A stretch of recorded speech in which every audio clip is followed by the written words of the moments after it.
So guys, welcome to our 13th episode, the 13th, isn't it? For Volleyball on mic. The whole crew is here, the brainy guy, coach you tunamwita the brainy guy. Ndio coach hapa. Siko masomo. The brainy guy Agunda. Kuna our girl, the only lady kwa hii podcast yetu. Okay. Anaitwa Gani. And then na mimi. Mbona nafikiri ni bibi ya mtu hapa, kumbe ni sawa. Shindu. Haina neno. Hiyo maneno tutaongea.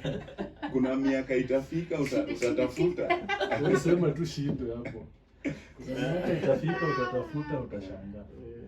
So welcome to our 13th episode Volleyball on mic. We are very glad by the way to have you. Mimi nilikuwa nataka topic ya hii episode ikuwe the man, the myth, the legend. Hey. Kuna venye tu nakwanga nimeweka coach. Hizo title ziko poa. Kuna venye nakwanga tu nimeweka coach mahali. Anyway, karibu. Asante. The one and only Geoffrey Omondi. The only one around. Maybe kuna mwingine in another planet or in another continent. But mimi ndio huyu. I've been watching what you've been doing in some of the shows, and I think it's a good thing also me to participate. Mimi pia ni Mkenya. So nikipata nafasi kama hii, hata mimi nakuja kupiga gumzo. Ni kama gumzo mtaani. Ndio. Bora tutaguzia volleyball. So the conversation looks like itakuwa ndefu, but mimi nataka kuanza mahali ndikuwe brief. How many years did you play volleyball before uanze coach? Well, okay. 1995. 1995, nani alikuwa amezaliwa? I was 1 year old. Okay. I went to a school called Kisumu Boys. Ile iko hapo kwa stage hapo Kisumu. Hapo tulikuwa tunaitwa Makanga. KB. So siku moja nimeenda shule, alafu back in the days tulikuwa na Wahindi walikuwa bado. So one of them was a prefect. Kaniweka nikapiga magoti chini sana for so long, nikasema no. In my mind I believe huyu mtu anaweza tokaje India na kuja kunisumbua huko. So nikasema yeye lazima nilipishe kisasi. So tukakaa, Saturday tulikuwa tunaenda half day. So at midday we left. Form 1 na Form 2 gate ya kwanza. Form 3 na Form 4 gate ya pili. Mimi na gerere yangu nikiwa hapo nikapitia gate ya pili, na sasa hiyo niko Form 2. Nikakamata mwindi hapo nje. Ile kumuonyesha Kisumu inakaa namna gani. Adabu kidogo. Nikashangiliwa nao Form 3 za boys na nikaenda huko. Ulikuwa unaishi mtaa gani kwa Nairobi? Naishi Manyata. Goldbox. So mimi kama kawaida mguu kanyama niko mtaani. Mondays nimekuja. Mimi nimeenda nimenyoa vizuri, nimeshona long mpya. Ndio muindi kwa class. Anaangalia. Round ya kwanza hajaona mtu. Round ya pili hajaona. Round ya tatu akaniona. Akaniambia, "You come." Kaenda kwa deputy. Tulikuwa na deputy mmoja wazimu sana. Prefect anaingia na report. Hajakuona. But already ana shout, "Lie down, lie down." Mimi naye na ujeri yangu tena. Akishout nimekaa tu hapo nje. Siingi. Akauliza mimi, "Where is he?" Sasa nikaingia akasema, "Why am I telling you to lie down and you?" I thought you were talking to him and not to me because you had not seen him. Kaniangalia akasema, "Take him to the head boy." Back then, we had a very huge guy in the name of the head boy. Evans Nyapada, nafikiri bado ako hapo Kisumu. Ukitaka kujua anatembea unasikia mtu anagonga pillars tu, unajua head boy anakuja. He was a huge guy. Fortunately, he was also the captain for volleyball. So nikapelekwa kwa ofisi ya head boy. The Indian guy reported. Mimi nimesimama tu hapa. The guy is reporting, he's not even looking at us. Ako busy na vitu zake, notes zake anaandika tu. So he told the Indian, wewe enda, nitadeal na yeye. I stood there for another 30 minutes aniangali, aniongeleshi. Yeye anafanya tu vitu zake. But when he raised his head akaniambia, hizo video zako zinaweza settle pia. Nisikukose kwa kiwanja ya volleyball. Out of fear, hivyo ndio nilianza volleyball. Jioni nikaingia mazoezi. The next morning nikakuja. Volleyballers ingine, they had qualified for something called district finals back then. So kuna asubuhi kuna chapu mbili na chai imeenda shule. Hapo lunchtime kuna chapati mbili na maharagwe imekarangwa vizuri. Jioni kuna chapu mbili na chai kabla tuingie ground. Kasema hii maisha si poa. Because I was coming from a background that they call it humble background. Sijui why they call it humble. Iko na mambo mengi. So saa zingine natoka home nakunywa tu kauji. Maybe hata iko na sukari ukakimbia. So I found that life good. Even the niliingia kwa volleyball. Chapo. The love for chapo inaanza juzi. Maisha imekuwa tamu bwana. After 1 year I was the assistant captain. Bidii nimeweka bidii. Nikirudi mtaani kuna the famous Fanana Hotel. Mwenyewe anaitwa Ondego. He used also to have a team ya mtazas. Sasa tunaenda hapo jioni tunajikaza. There's room for experiment. Tunafanya makosa usomewe. That is how I grew volleyball. Around Kondele area, narudi mtaani. And when I was appointed the assistant captain, you know, back then ukiwa assistant captain automatically you are a prefect in the school. Yeah. So shida zangu zimeanza kupungua. Hivyo. The following year I was a captain. And then the final year I was the sports games captain. So hiyo ndio maisha yangu. Huko ndio nilianzia volleyball. Nikacheza volleyball late in form 3 nikaanza kuchezea club. Back then it was Tima Kisumu, Kenya Power.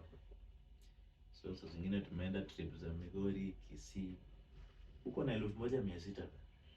Yaani uko rich. Hizo ni local tournaments. Unapewa 1600 na umelipa mahali ya kulala. You are very rich. Nikirudi shule, In the 90s. yes, mzazi akichelewa na school fees mimi nimeweka. So I grew loving volleyball because of those things. The travels nini. All the way to 1998 sasa nimemalizana na shule. Bado niko kwa club. Stima Kisumu imekufa for very very funny reasons. Mtu ameenda amechukua pesa ati tumeenda tournament na tukaenda. Team imeenda underground. Nikaingia Telecom Kisumu pale. Cheza Telecom Kisumu. And then one of my aunts akaniambia, "Tunacheza vizuri. Sio kuja Nairobi." Kamwambia Nairobi nakuja kuishi. Akaniambia wewe kuja. Utaishi kwangu. Back then alikuwa naishi pale Parklands. So I came. Kaingia. And I traveled, I remember it was on 29th December. Watu wanarudi huko, mimi naletwa huko. Unaingia Nairobi. So nimefika kwake hivi, nimepata wamepack bag, kila mtu wanaenda. Mimi ndio nimebaki kwa hiyo nyumba. So mimi ni mgeni na niko Nairobi na niko kwa nyumba peke yangu and it's December. Kamaliza January. I went to train at Nairobi University. I can't forget that. Kwa hiyo kiwanja lami tu. I was training with the university guys. The likes of Kinamarete, the likes of Kevin Hakina. They told me, my friend, you're too short. Kakaa hapo nyuma kidogo. Mimi nikakaa nyuma. But unknown to them, in the year before I came, 99, before I came to Nairobi, the JICA system, Japanese Kenya Corporation, walileta coach in Kisumu. Around Swao area, kama mnajua. So that guy used to come and train us on basics. Mimi, former Kenya captain Daudi Opio, GSU, Aliwa. So that guy will come in the evening and to train. Some of us enjoy the training. Others, wengine walitoroka wakasema there's too much basics, drills ni mingi. Sisi tukavumilia. So when I played with those guys, hawakujua, I could receive, I could do everything. Then one day, Marete did not come for training hapa Nairobi University. Kaniambia bwana, hebu kuja jaribu kama unacheza hapa mbele. I told the setter back then anaitwa Matava. Nikamwambia Matava, simamisha tu mpira hapo katikati. Hata sikuwa najua jina. But I was a specialist in hiyo mpira ya 5. Siku hizo tunaita 5 because back in school we didn't have a good setter. So tulikuwa tunacheza tu kienyeji. Bora iko juu. Nilipiga hiyo mpira moja. Nikaona Bitoka ametoka huko KCB, wale men walikuwa na train. Akitembea tu akakuja akaniambia, kijana, unachezea timu gani? Nikamwambia sina timu. Hauna timu kwa ligi? Ndio. Kaniambia, now today is Friday, Monday report kwa ile kipande, mimi ndio captain. That is how I came to join KCB men's team in late 99. Late 99. So KCB nikakaa tukaanza mazoezi the following year January, that is now 2000. Mazoezi yanaendelea. By far I'm the best receiver in that court. So nashangaa na huyu mtu ametoka wapi? How can he have this case na tukua tunamuona? And here comes the trip to go to Tunisia club championship. Akasema huyu kijana tunabeba sababu ya reception peke yake. Hivyo ndio nilianza kuenjoy volleyball sasa. So from Kisumu with nothing, nimefanya tu form 4, sina hata certificate yote. The only job I've done ni jua kali huko chini.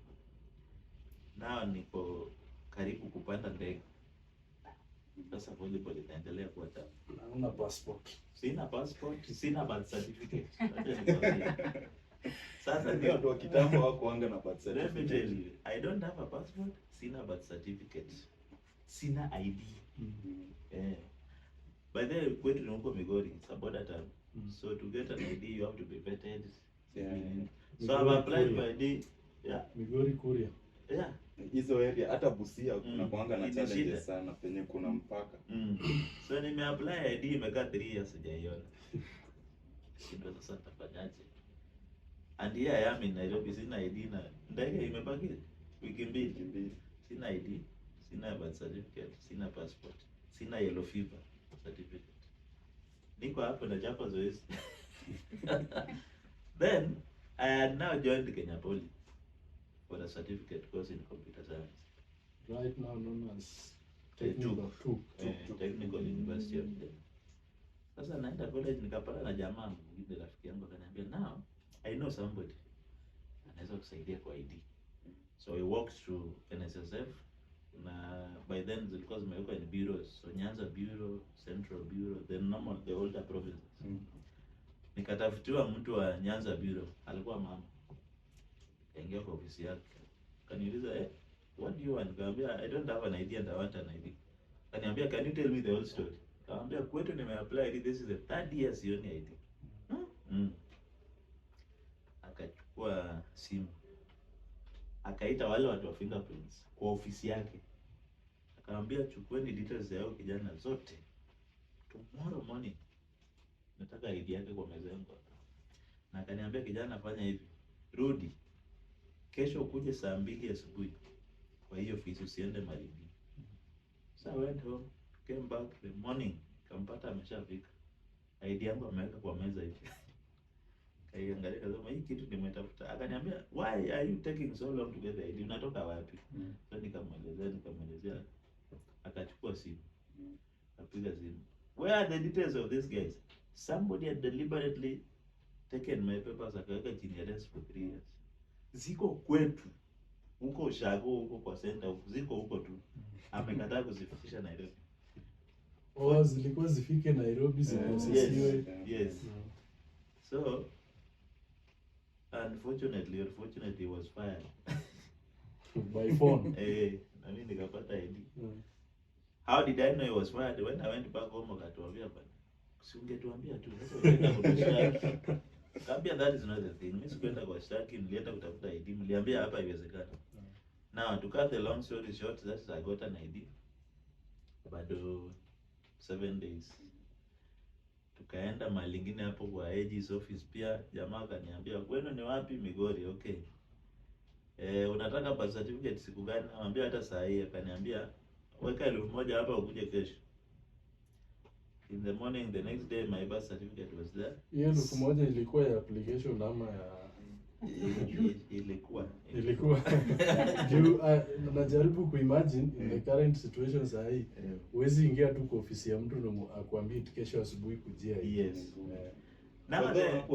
Hapo nje kuna watu wanakuambianga hapo nje ya Huduma Center.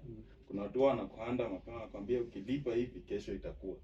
But kwa ofisi such things. There's this guy tulikuwa naye college. He knew this corners. Sijui vile alikuwa anajua. Hata mwenye alinipeleka hapo kwa ID, ndiye alinipeleka kwa birth certificate. Wakaongea lugha na huyo jamaa. Jamaa akasema okay, weka tao. Weka tao. The next morning my birth certificate was ready, signed by the medical officer in Migori. Sijui vile alikuja na ile akaenda. Ama vile sijui vile hiyo certificate ilienda ikarudi, but na signature yake ilikuwa hapo. So I have ID, I have birth certificate, I don't have a passport, I don't have a yellow fever. Yellow fever nikapelekwa pale CTO nikadungwa hiyo shindano. Sasa sina passport. Tumeenda, ndege ni usiku, like today at 10, na mimi bado sina passport. So tumeenda around midday. Tumekaa hapo Nyayo House mpaka saa 9 wakafunga mlango. Walikuwa wanafunga back then by saa 9. So wamesoma passport zake zote ikabaki moja kwa bahasha. Huyu jamaa akatoa na akafanya bahasha hivi akasema umeona? Mimi moja imebaki. And we are 2 in that room. There's a lady who's going to UK that night. Anangoja passport yake. There is me here who's supposed to travel to Tunisia. Anangoja passport. Passport imetoka? Hiyo msichana amekaa kando yangu bila umekaa hivi. All of us are crossing our fingers. And then my name was called. She broke down, akaanguka chini na akalia. Mimi hata sikumaliza hiyo kulia yake. Akachukua passport. Tulikuwa na Bitok back then. Bitok tuko naye kwa room hata. Then nikafungua passport. There comes the error. Ile number iko perforated kwa page is different from the one on the base page where my photo is and everything. So nikaonyesha Bitok, nikamwambia look, hii number ni tofauti na hii. Tukarudi kwa ile officer akatuambia hii kitu mkirudisha saa hii mtaipata after 10 days. Nikamwambia Bitok, nipe passport yangu. 20. Tutakutana mbele. So nikamwambia TM the situation, akasema sawa. Jioni tukakutana Kencomers, tracksuit mpya zimekuja. Nikasema kila mtu avae tracksuit na niwekwe katikati. Kaenda JKA. They didn't see anything. Wakastamp to exit. Mimi nikaenda. That was the first time napanda ndege, the first time naingia JKA. And tukifika, my coach was a very understanding guy, Jacob Mukania. He knew huyu kijana ni mgeni. So akasema huyu nitakaa na yeye. So I think by the time TM alikuwa na book akatuweka na coach. So tukiwa hapo tume check in. Unaona vile JKA ukiingia, alafu kuna escalator inakupeleka juu. I was literally running on those escalators. Ndio mtu asinite, hebu kuja kidogo hiyo passport yako. Hivyo nikafika juu. I saw something so big. Coach akaniambia ndio ndege tunaenda, na nikamwambia coach uko serious. Hii kitu haiwezi toka chini. It's too huge. Akasema hii ndio naenda kukaa ndani tukienda. Volleyball took off. Kaingia kwa ndege. Saa 4 usiku tukatoka. The flight was going to Gatwick Airport, then we come back to Africa, now in Tunisia. 8 hours, 2.5 hours back. Kwa ndege kuna vituko zinafanyikaga 2-3. Nitawapigia story ya mtu mwingine alipiga nduru mara 3. So tukaenda, we took off. Then I went, coach alinibrief almost kila kitu. Tulisha inakaa hivi, funga belt hivi. Utasikia hii sauti, the speed is this, hizo. But there's one thing hakuniambia. Vile choo inafanya kazi. So I went to the toilet. That toilet, before you lock it, that lock is the switch, your light. So you are in darkness until you lock the. Nikang'ang'ana nikafunga mlango, nilipana light ndio hiyo. Nikasema okay. I used the toilet. It looked somewhere imeandikwa flash. Vile hizi ni system tu za kawaida hizi. So I pressed it. I was expecting water. Kumbe ina flash na pressure. karibu nivunje hiyo mlango. Nikifikiria ndege inaanguka. Ile sauti ya pressure shwa. Likang'anda hiyo mlango kutoka. Wala kila mtu anacheka. Kaja watu wamenikaranga lakini. So that is how my volleyball life took off. I went played the first club championship. We finished position 5. KCB. And we came back the following year. We went again, finished position 5 again, came back, and that's how I picked volleyball. So from there, all the way up to 2010, the KCB kind of underground because of some issues huko ndani ya job. Kuna mtu aliendea pesa team naenda tournament na pale ilikuwa tuliambiwa restructuring. I still remember that word. Tuliitwa vizuri pale Tintin hapo KICC. Kwa restaurant tukalishwa vizuri, tukapewa vinywaji, tukaambiwa now we are undergoing restructuring and we will not be able to support the team in future. And that is how the team collapsed. 2011 nikapumzika tu, nafanya vitu zangu, nacheza ya mtaa. Then 2012 I went to train with Kobank. Actually I did not go there to fit in the team because mind yangu tayari ilishatoka kwa league. But coach alikuwa hapo kwa Juma Luku, coach Karioki ananiambia you cannot just sit here tumefanya mazoezi. Kuja. So nikacheza kidogo. Then wakaenda one of the tournaments in Kericho. Mimi nikachujwa. But on the way I don't know what happened, nikapigiwa simu niwafuate. So I went and mambo haikuwa mzuri huko because tulipigwa. And then coach was not happy with me and some other two players. So akasema mimi kama hawa watu hawatoki kwa hii team, mimi sitakaa na wao. And there was someone by the committee sports club ya Kobank. Aelezea ni nini anamaanisha hawezi kaa na sisi. And hapo ndio akawekwa on suspension na mimi nika take over team. Kaambiwa wewe sasa take over team. That is how I started becoming cooperative bank head coach. But unknown to many people, in the year 2005, I had started coaching at German school. The one at Gigiri. So hapo na ilikuwa na pesa mzuri. Nilikuwa nalipwa 2,700 per hour. Per hour? Yes, 1 hour. And I used to do 2 hours a day for 3 days in a week. Huwezi pita 2 hours. Nikaenda 5 hours. 2. Wazungu wako very strict. 2 hours. Na story imeisha. Nilikuwa zongo wakati hiyo. Hata sasa sina pesa. Wanalipana per hour. Per hour. 54 per day. 54 per day. Yes. And you are a player at the same time. I'm a player. So I go to German school at 3. Najua hata ukibreak down mshahara ya MP into a day, sijiga itafika hiyo 54 in 2 hours. Now the challenge is haifanyi kila siku, naifanya 3 times a week. So I used to go there 3 because shule za wazungu walikuwa wanamaliza class by 3. Wanakuja kwa training. By 5 nimemaliza nao. Mbio inanileta Nairobi University, nakuja mazoezi ya KCB. So that is where I started gaining the experiences of dealing with the girls, dealing with the boys. By then ulikuwa certified coach ama? No, hakuna class nilikuwa nimeenda. Hakuna class nilikuwa nimeenda. By the even up to now, some of the skills that I'm using to train watu ni ile nilitrainiwa na ule Mjapanese back in Kisumu. He had very good basics. Na up to today, some of the skills I'm using ni zile nilitrainiwa kwa, sio zile nimesomea kwa coaching class.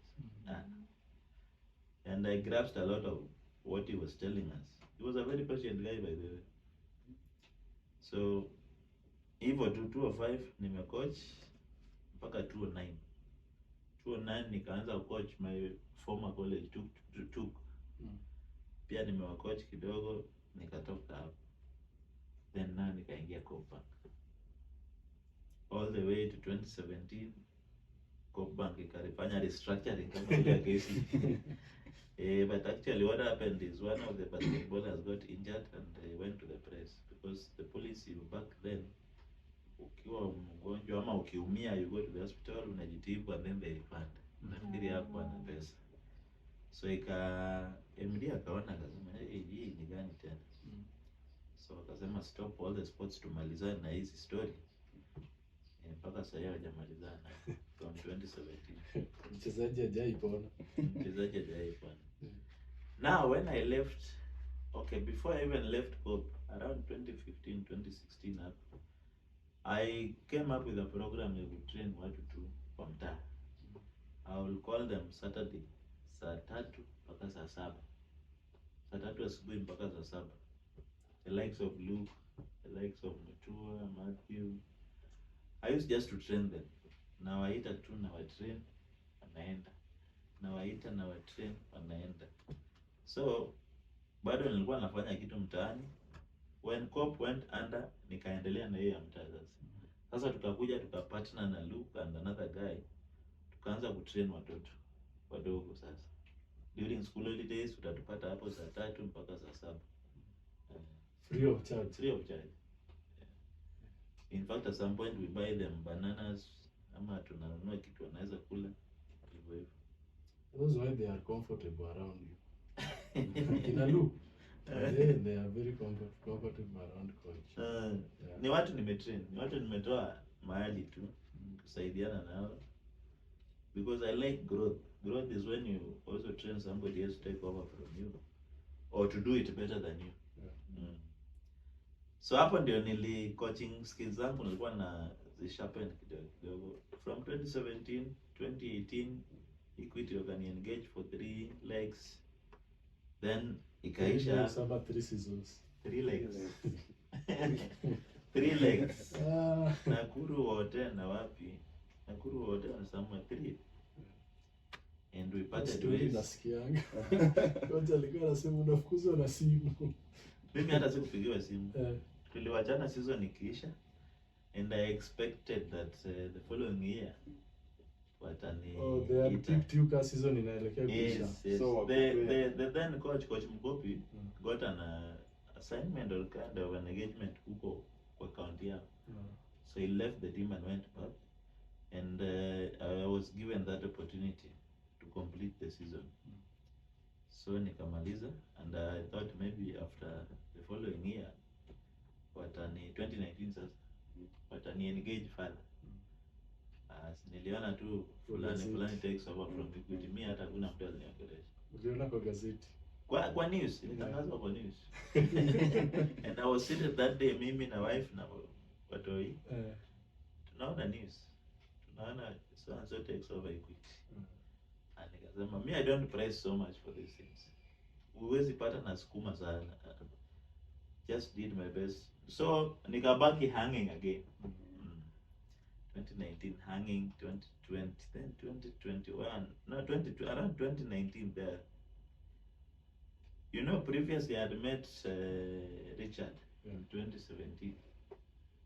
Alikuwa Kenya anatafuta team na hakuna team inamwabsorb. So akapewa namba yangu akanipigia. Na nikamwambia kuja Nyayo. I thought bado ni player. So kumassess vizuri nikaona this guy, he used to play but he cannot play competitively now. So nikamwambia boss, hapa sasa hivi wewe nisaidie hapa kwa technical bench. Hata wewe umefanya FIB level 1. Saidia hapa kwa technical bench. Ndio tusaidie hii team. Yeye hakusikia vibaya, tukaanza kusaidiana hapo. Then sasa si team ilikufa tukawachana. We reconnected in 2019. And he came and told me I've walked around. Ni kwa technical bench ya Equity. Jacob. Yeah.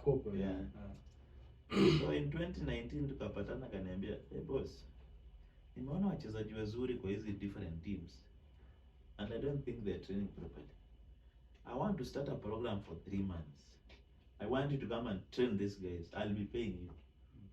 Tuone kama tunaweza elevate standards zao, wasaidie teams zao. There are players from different teams." So tukafanya program hapo for 3 months, ikaisha, watu wakaenda, the likes of Mose, Derek, sasa wakakuja hapa. Although Derek nilikuwa na yeye before, hata Mose. Kina Mbappe wakakuja hapo. Then one day he went to, when Equity was training, season inaanza, wanachuja wachezaji. So aliona wachezaji walichujwa, akatoa machozi, akasema wachezaji wamechujwa wanaenda wapi? And I think they are good players. Kwa nini wanachujwa?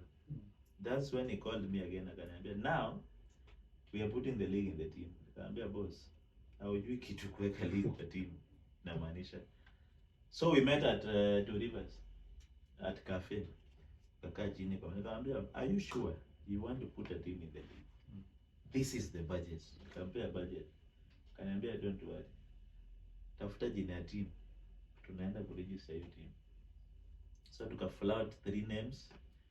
There was the Panther, there's Trailblazers, there's the Jaguar. Kaona Panther is too polite. Jaguar is too dark. Wacha tuchukue Trailblazers. So that is how we adopted the name Trailblazers. The next technical meeting sisi tuko hapo mimi na yeye. Hey, timu gani? Trailblazers. Akadio cheke ndiye alikuwa yeye. Anasema Trail what? Abia Trailblazers. Men or women? Men.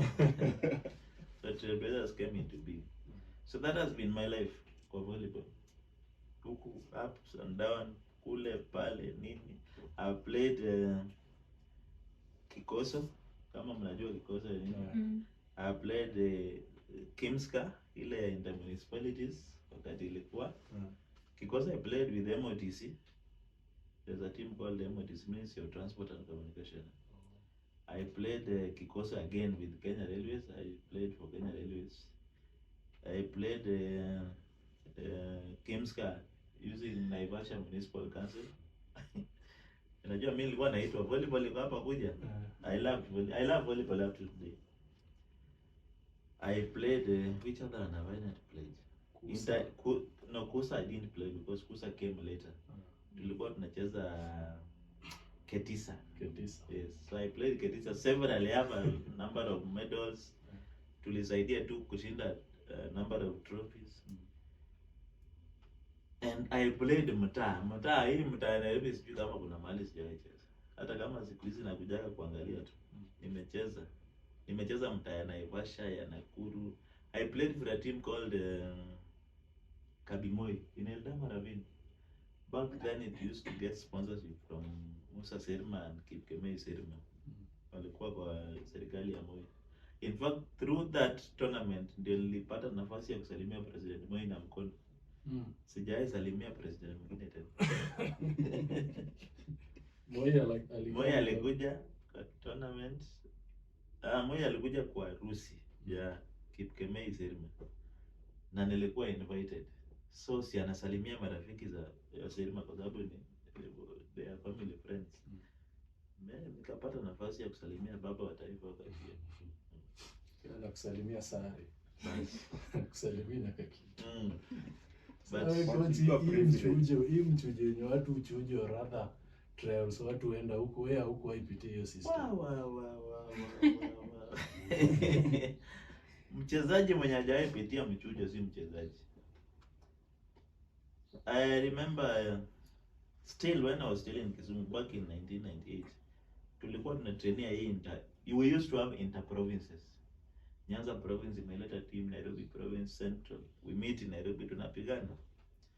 So tumeenda mazoezi hapo. The first thing ukiingia pale study ya Kisumu pale. Unaenda round nje 10 times. Ukikimbia, ukirudi unapiga 400 balls on the wall. Ndio uruhusiwe kuingia ndani ya study. Ukunywe kauji na sukari alafu ingie garao ya volleyball. So tumefanya hivyo, tumetrain 2 months. Siku ya mwisho wameleta watu kutoka town tofauti. Tumechujwa sisi. Mamluki. Tumechujwa saa 1 usiku. I used to have a bicycle, ilikuwa mode of transport. Mimi nikapanda bicycle yangu saa 1 usiku na rudi hapo. Nimechujwa mara mingi. Nimechujwa intermunicipalities. KCB nimechujwa siku nyingine hapo. So mchujo is part and parcel of life. Ule mchezaji anayepitia mchujo si mchezaji. Kama maisha yako yamekuwa tu smooth. Hujacheza bado. Si kuna those with luck. Unaona wale watu you join high school kama unajua kucheza.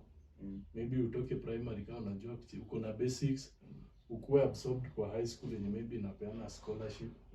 Then from hapo forces ikuchukue uende ucheze. Yaani there is no way umepitia kwa trials. Mchujo ni lazima. Ni Because watu when you are good, kuna kuanga na ile desire to be in a better place. Na hapo sasa ndio ina reduce ile uzuri wako. Tuseme sasa for instance mtu kama Nderi wakati alikuwa mzuri. Sasa maybe alitaka kwenda sasa hiyo unasema ni wakati. In his prime time. Niseme maybe alikuwa vitu zilikuwa smooth primary akaingia forces. But then now ile kufika sasa penye anafaa kwenda upro. You know now the bar is even higher. Hapo kuchujwa kuko. That is one, but there's also this one where you are just good lakini coach ako na maneno. Ama official fulani ako tu na mambo yake hapo. Amekumbuka tu watu ya kwao hata ukiwa. Like this one was painful. Tuna train Kisumu, wanaleta watu kutoka Ugis. Wanakuja na wanaenda hiyo tournament. Na sisi wenyewe tumetrain tumebaki hapo. Wale tumeona siku ya mchujo. Hatujawahi ona before. Nasema ile ungerudi ushago Ugis. Ungekuja na hiyo kikosi. So mchujo mimi nimepitia. There was one that was kuna mchujo ilifanyika 205. We were supposed to go to club championship in Benin. Na KCB may sponsor only 10 people. Minus the coaches, only 10 players. And did not go for camp at 20. Lakini hapo pia unajua ujanja lazima ukue naye kujua kusurvive kwa watu. Mimi niliangalia squad hivi nikakimbilia Libero. Nikatoboa na hizi. Watu wakingangania kupiga mpira huko mbele. Mimi nireceive na kubeba. Kazi yangu na nilitoboa. So sometimes pia in life unakuwa mjanja na hizi vitu. Usikuambilia tu ati mimi ni center lazima nikupe. Hivyo tu. So umecheza positions ngapi? How many positions have you played in volleyball? Ungeniuliza which one have I not played? Which one have you not played? None. I've played all the positions. When I started playing, I started as a setter in high school. 1 year later, from first wakaenda wote tukabaki sasa sisi ndio wenye team. So I moved from setting nikaenda center because I had mastered blocking. So hapo nimecheza. Then when I started playing for the club, sasa Stima Kisumu nikapelekwa left. So kwa club nacheza left, shule nacheza center. Club nacheza left, shule. Hizo wakati masenta mlikuwa mna receive? Yes, hatukuwa na libero. Remember coach Kirongo akituambia alikuwa kimoda yeye receive. Au masenta ndio wana receive. Libero amekuja 1999. Agonya anasema hapo haijua ati center na receive ball. No, na receive. Mimi nilisema actually penye nilikuwa mimi ndo nilikuwa main receiver na mimi ndo nilikuwa center. Nilisema kwa nini ni wewe? Si mimi I got the story from coach Kirongo when he told us kitambo hakukuanga na libero and mostly ma left hata wako wana receive sana venye siku hizi hiyo ndio kazi yao. Center ndio walikuwa na receive. Alafu maybe kama wewe si left juu, wewe ni left juu kureceive, wewe unaambiwa wewe ngoja usitie. Wewe kaa tu hapo unaletewa. Alikuwa anasiaga. Did you play against him? Yes, I played against him. I don't know. There used to be one season. Alikusiaga? Yes, alitupiga lakini nilikuwa na magwiji pia. I just want to get that picture. Alikuwa anatuambia sasa being that tumepatana na mtu amecheza against him. Alikuwa na Kirongo was a very good left player by the way. Hata hiyo reception bado alikuwa na receive. He was an all-round player. Although mimi nimemwona hatua siku za mwisho. But he was a very good player. Alikuwa anapiga hiyo mpira ya ukweli. I had to kuna mali tulimblock mara mbili. I felt it. Sasa hiyo picha ilikuwa. Mzaya alikuwa sawa. Ilikuwa inajaa. Alikuwa anapiga mpira na anapigia juu. Mtu alikuwa anaruka pia. So Simba. So mimi nimecheza hizo positions hivyo. Now at club level nimekuja KCB sasa. Nimeingia kwanza nimestudy team. nikaona watu ni wabaya wote, wacha nikajifiche right. So when I got into KCB nilienda right. Left ilikuwa na watu wabaya. Wina alikuwa hapo, Wese alikuwa hapo, Maremu Tota alikuwa hapo. Ni watu wanapiga mpira mara moja, si unapiga inarudi kwa. So nikaangalia nikasema center sasa hata singeongea. Bitoka kwa hapo, Bora kwa hapo. Another guy called Gitai kwa hapo. I'm the shortest actually in that team. Including Lungao, he was taller than me. Lungao ndiye alikuwa center wetu, coach Lungao. Ndiye alikuwa center wetu. And nimeingia kwa team, 7 of them are in the national team, so they don't need you. It's you who needs them. I used to play high balls. Lungao kaniambia hizo hautacheza hapo. Hizo utaenda kucheza huko Kisumu mahali umetoka. Alikuwa anaongea mbaya. Alikuwa center mzuri lakini I was a very good center, lakini kuongea kama una roho unasema acha nirudi Kisumu. So I ended change, nikaanza kucheza quick balls. So I started playing opposite your right sasa. Kacheza, tulikuwa na jamaa alikuwa anaitwa Gitonga kidogo akatoka, nikabaki sasa mimi ndio right. But nilikuwa right wa kureceive, ku block na kufanya covering. Attack. Napewa mpira moja the whole tournament. Ama saa zingine sipewi. Naambiwa wewe fanya hizo kazi zingine. Unakaza tu. Can you imagine in a year tuko na 9 legs That means 9 tournaments. Hakuna tournament KCB iko finali. That is what also built my name. All the tournaments, 9 of them, kila siku KCB GSU, KCB General Motors, KCB Telecom Nairobi ama Telecom Nyeri. Walikuwa naitwa Posta back then. Hakuna finali hatuko. Na hizo finali zote tumecheza league Friday, tournament Saturday and tournament bado Sunday. We are in the finals. Na sijapewa mpira hata moja ya kupiga. Mimi kazi yangu ni kureceive, kublock, kufanya covering. Chance ball nimepick.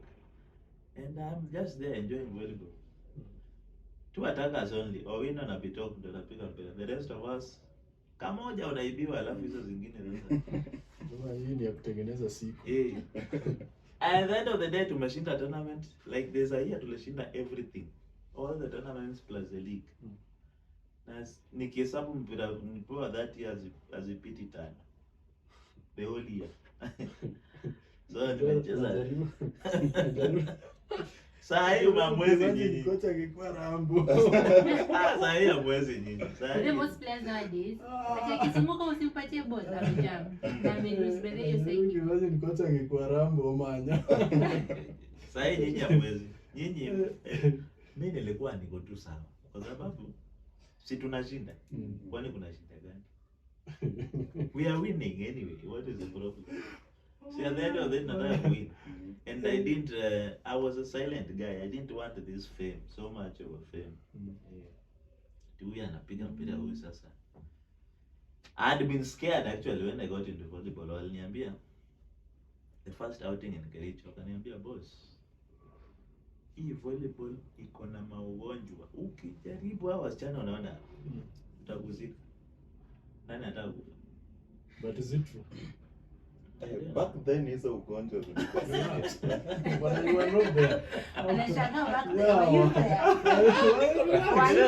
ni site nilikuwa nasema Tumeanza history alafu ndio unajua kama uko na wazazi wazee you know it. Back then hizi maugonjwa zinasema my friend kwanza HIV. It was rampant. Sasa hiyo ndio ilikuwa imekuja ni kali sana. Na wanaona vile watu wanazikwa wanasema wow. So nilikuwa a silent guy. So I would play in that court, tumeshinda, watu wengine wanasifiwa, mimi niko tu. Hata I don't care. See, we have won. Hivyo ndio nilikaa, nikacheza. Then Bitok went for pro. Alienda Tunisia pro, akakuja akaenda Croatia. Katikati kabaki haina mtu. Kocha akaniambia, "Wewe block yako ni mzuri, kuja hapo ushikiliage hapo." I played center the longest of all the positions. Then one day, it was in 2008, tumeenda Bungoma League Camp Tournament. Usiku hiyo, the last night, like Sunday, ndio watu wa travel back on Monday, gari ya KCB imeibiwa alternator. Hoteli mahali tulikaa. So wakasumbuka the whole day wanatafuta alternator nini all the way to Kisumu wakapata. Wakiwa njiani kurudi at Nakuru around Everett there, gari ikaanguka. Mimi sikungoja, I came earlier because I was going for something. So mimi nikakuja. Nikiwa kwa nyumba nalala hivi, nasikia Karish, huyu coach wa Postbank. Ananipigia simu, "Modo vipi? Wewe uko wapi bwana, tunakufa." Namuuliza ni nini? "Gari imeanguka hapa Nakuru. Sijui nani Boiganjo mkono sijui nini." We. So our center back then was Coach Mudhoi, the assistant for Munala at KCB. Ako na injuries vidole The short guy. So hawezi set. Tumeenda the next league legs. Immediately na set. So I also became a set. Mpaka alipopona. I set through almost half of the season. Mpaka akapona. So I also played as a set. Up. Although that is the position nilianza nayo originally at school. Kidogo tumeenda Nyeri. On our way back, another accident. But this one, ilikuwa na one of our former players, anaitwa Samson Ogalo. Alikuwa anajulikana to. Wapata accident, coach Owina ako ndani, coach Mudhia ako ndani, our own coach Jack Komukani ako ndani. The accident was so bad that the driver passed on up. Coach Owino, injury. Coach Mudhui, injury. Coach Jack, injury kidogo. So left pia iko hapo na inahitaji mtu. Coach alikuwa anahitaji utility player. Wewe unaweza ingia mahali yote. Left tunasukuma. So actually I've played all the trips za kwenda club championship. Nimecheza kama libero except one. Except the one in 2006 ndio nimecheza kama katikati. Hizo zingine wanajisuda huko kwa libero. Niko na tickets. Wewe tulikuwa unapenda trip. My friend, hizo trips ni tamu. Yeye anacheza Na pesa nzuri. Haikuwa na pesa, ni trip tu tamu. National team. I have never played for the national team. Provisional squad. They always said I was short, so I was never given a chance. Kwani wako unaona ukiperform ukienda trip? Wacha kuperform. Including hawa tunazimbiwa ni mfupi kuliko nilikuwa na block, But I don't blame the coaches. I think they had seen the future. We needed tall players to go and compete with our Arabu. So I never played for the national team. I was never called to the national team. I just joined the national team as a coach, but not as a player. I never played for the national team. Walikuwa wanasema unacheza mzuri lakini wewe ni mfupi. Unacheza mzuri lakini they used to call me center mfupi. Center mfupi. But I never played for the national team. Kuna hiyo kitu